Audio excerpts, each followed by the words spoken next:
сейчас на передовой борьбы с коронавирусом. Что бы вы хотели им сказать? Здоровья. Пожелать удачи, чтобы все у них получилось.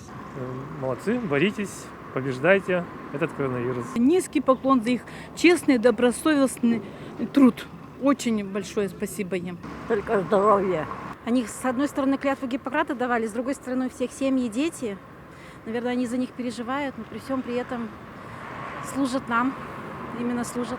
Поэтому спасибо, сердечное спасибо. Большое им спасибо, благодарность, терпение, ну и беречь тоже себя. Пожелать, естественно, чтобы держались молодцом, лечили, как сказать, ну, помогали нам бороться с этой болезнью. Будьте здоровы, а что еще сказать? Здоровья, успехов и главное, что жизненных сил больше было. У меня невестка закрытая сидит. И вот я им желаю всем здоровья. Еще немножко потерпеть. Ну, конечно, терпение прежде всего. Терпение, сил, мужество.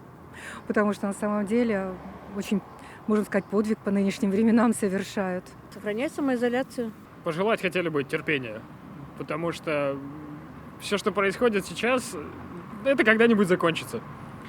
И мы желаем вам не голодать, высыпаться, но и вкусняшек побольше.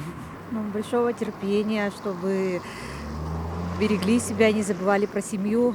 И большое, огромное спасибо, что все-таки не боятся и идут на контакт с людьми. Хотели бы пожелать, наверное, во всей этой суете все равно находить внутри себя счастье, потому что так или иначе в любые какие-то тяжелые моменты люди, когда находят в себе счастье, все становится как-то ярче.